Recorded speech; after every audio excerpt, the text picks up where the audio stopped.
Приветствую, друзья, на канале Каска. В этом видео по Zenless Zone Zero вы узнаете, как повысить FPS в новом патче, избавиться от лагов и фризов, сделать более стабильный фрейм-тайм. Также вам покажу оптимальные настройки графики. За большие пальцы вверх и подписку на канал буду благодарен. Готовьте ваши ручки, быстренькая рекомендация своего бусти и погнали. Ребятки, если у вас есть желание, самое главное возможность, можете поддержать мой канал подпиской на бусти. В знак благодарности вы получите мой архивчик с оптимизацией как Windows 10, так и 11. Он активно развивается, стараясь в каждой новой версии добавлять что-то новое. Там же находится гайд на 30 минут, как всем этим пользоваться. Плюс иногда публикую разные твики, отдельные настройки для некоторых игр и все возможные архивы в одном облаке. А также у меня есть Telegram, в котором я делюсь игровыми новостями, когда следующий ролик и так далее. Ну и конечно же наш Discord сервер. Мы там общаемся, играем и решаем проблемы, которые у вас могли возникнуть. За любую активность буду благодарен. Отвечаю всем и постоянно. Ссылочки в описании. Начнем мы с вами с настроек графики. Нажимаем Escape.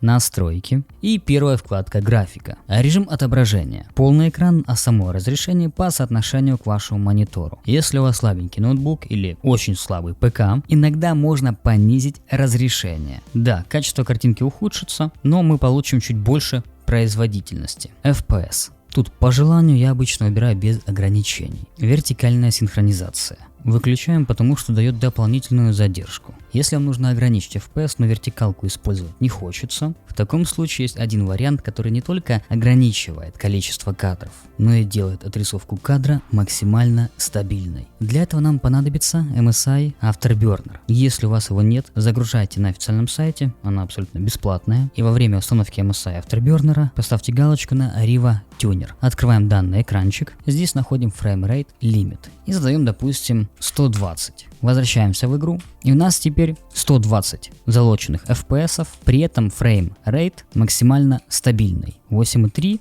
бывает поднимается до 8.5. Если мы ограничим с вами FPS в игре, к примеру 60, тогда наш Frame Rate будет постоянно меняться. Для этого могут появляться фризы, подлагивания, неприятные ощущения и так далее. Видите, у нас 17, 16, 14, 19 и все в таком духе. Если мы уберем лог в игре и снова же поставим, к примеру, на те же самые 60, у нас будет держаться значение на 16.6, что очень положительно скажется на общем игровом процессе. Продолжаем. Рендеринг. Я оставляю на 1.0. Если у вас очень слабая система и действительно хочется поиграть, можно, конечно, понизить. Сглаживание. Если мы выбираем TAA, я заметил такую интересную особенность, что когда сглаживание TAA и объемный туман на низком, у нас появляется странное мерцание в областях, где должно происходить сглаживание. Пофиксить это все легко. То же самое сглаживание TAA, только уже объемный туман либо выключаем для более высокого FPS, либо ставим на высокое. Среднее тоже может иногда сработать. С SMAA такой проблемы у нас нет. Теперь то, что касается у нас настроек графики. Ребятки, которые смотрели мой предыдущий ролик, могли обратить внимание, что у нас добавились некоторые новые параметры. Если вам интересны подробности, можете глянуть предыдущий ролик. Ссылочку на полный тест я оставлю в описании. А в этом ролике я просто кратенько пробегусь, скажу, что ставить. Глобальное освещение относится к новому параметру. У нас есть среднее качество и высокое. На качество картинки влияет значительно и на FPS около 10%. Поэтому смотрите по ситуации. Если у вас более сотки, можете оставлять высокое качество. Если у вас меньше 100 FPS, лучше ставить среднее. Тени – среднее. Качество эффектов – низкое. Качество светотени – низкое. Качество графики персонажей – низкое. Высокая точность персонажей в динамике. Тоже, по-моему, новый параметр я оставляю на динамическое. Качество локаций – высокое. Анизотропная фильтрация – еще один новый параметр. Влияет на четкость текстур под углом. Мне показалось, что 4X, так сказать, среднее значение. Высокий FPS и хорошее качество. Зеркальное отражение. Тут два варианта. Если они вам не нужны, а нужно больше FPS-иков, тогда выключаем. Если оно вам нужно, ставим высокое. Низкое, среднее нет смысла ставить. Объемный туман. То же самое. Выключаем либо высокое. Рассеивание света. По желанию. Размытие в движении. Я обычно выключаю. Тоже, кстати, новый параметр. И деформация. Включаем. Сила цветового фильтра по желанию от 5 рекомендую до 10. Все остальное на ваше усмотрение. На FPS никак не влияет, а дефолтные настройки в принципе и так неплохие. Кроме языка. Озвучивание, конечно же, японский. Теперь наша задача оптимизировать систему под игру. Открываем этот компьютер, ПКМ на компьютер, свойства, доп. Параметры системы, быстродействие, параметры. И здесь нам нужно поставить галочку на обеспеченное лучшее быстродействие. И обязательно галочку на сглаживание неровности экранных шрифтов тоже поставить. Все остальное по желанию, различные анимации и так далее. Нажимаем «Применить» и «Ок».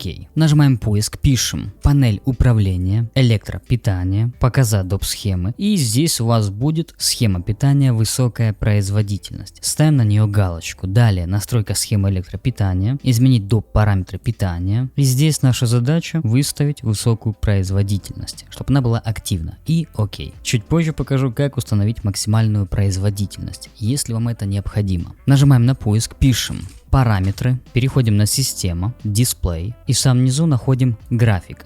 И если у вас другая версия винды, либо десятка, нажимаем «Поиск» и пишем «Настройки графики». Наша задача добавить классическое приложение. Нажимаем «Добавить» и переходим в папку с игрой. В моем случае это корневая папка, Games, ZZZ Game и приложение Zenless Zone Zero. Добавить. Находим его, нажимаем вот сюда, параметры GPU, выбираем высокопроизводительный, там где указана наша самая мощная видеокарта. Отлично помогает на ноутбуках и у тех ребят, у которых 2 видеокарты. Оптимизация для игр в оконном режиме. Тут по желанию. В самом верху находим доп. Графические параметры. Если у вас оно по умолчанию включено, мы ее отключаем, делаем перезагрузку нашей системы, залетаем в игру и проверяем. Если все работает хорошо, стало лучше, тогда так и оставляем. Если наоборот стало хуже, тогда возвращаем все взад. Это же касается и наоборот. Если у вас тут отключено, включаем, перезагружаем систему, залетаем в игру и проверяем. Потому что на разных системах работает по-разному. Переходим на игры, геймбар. Обязательно отключаем игровой режим, оставляем включенным. Специальные возможности. Находим визуальные эффекты, эффекты прозрачности и эффекты анимации отключаем. После этого нам нужно будет загрузить с вами архивчик по ссылке в описании. Он будет находиться в Дискорде, либо в закрепе в телеге. Здесь нас встречают 3 папки и различные приложения. Начнем с настройки видеокарты.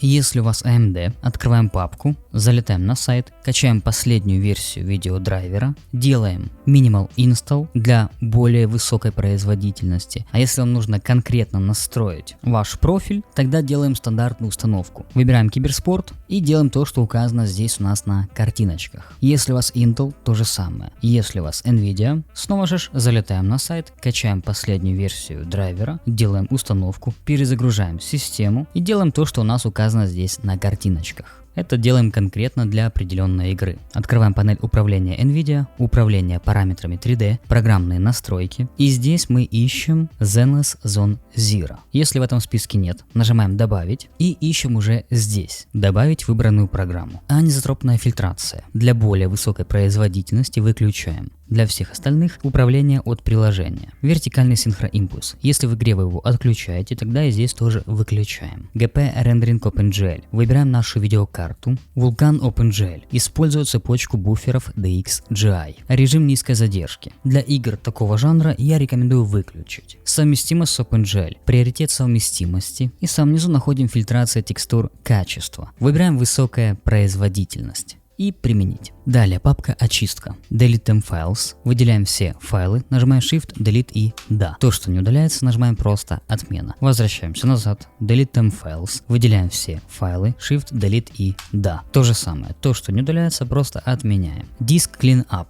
Очищаем диск C где-то раз в месяц. Твики реестра. Здесь у нас есть 5 файлов реестра. Открываем бэкап файлов реестра. Здесь у нас есть в картинках для рукастых и красиво расписал. А также уже готовые бэкапчики. Первые 2 файла реестра отключают Xbox DVR. Нажимаем PKM и открыть. Если у вас десятка, будет написано слияние. Game DVR 2 PKM и слияние. Отзвучивая систему PKM слияния, сетевой тротлинг пропускаем и системный приоритет тоже PKM и слияние. MSI мод. Нажимаем PKM и запуск от имени администратора. Да. Находим нашу видеокарту, ставим галочку на MSI и приоритет мы выбираем High и нажимаем Apply. закрываем. Xbox Game Bar мы с вами отключили, аппаратное ускорение тоже настроили. Далее у нас схема питания. Открываем. Если нам нужна схема питания максимальная производительность, тогда копируем команду, нажимаем PKM, копировать, закрываем, нажимаем PKM на пуск, Windows PowerShell администратор, нажимаем Ctrl+V, если не вставляется, нажимаем PKM и Enter, закрываем, открываем схема питания, ярлык, показать доп. Схемы и ставим галочку на максимальная производительность, закрываем. Давайте покажу вам еще парочку фишечек, которые скорее всего помогут вам повысить общую производительность в Zenless Zone Zero. Нажимаем PKM на пуск, диспетчер устройств, системные устройства, опускаемся слегка вниз и находим высокоточный таймер событий. Нажимаем PKM и отключить устройство. Нажимаем поиск, пишем. Изоляция ядра, целостность памяти обязательно выключаем. Ваша система, конечно же, станет уязвима для вредоносных атак, но если вы знаете, где все это загружать и максимально осторожны, тогда спокойненько отключайте. Если нет, лучше оставьте включенным. После всех этих настроек залетаем в игру и наслаждаемся. А если не высоким FPS, то по крайней мере стабильной и плавной картинкой. С вами был Каска. Желаю высокого FPS.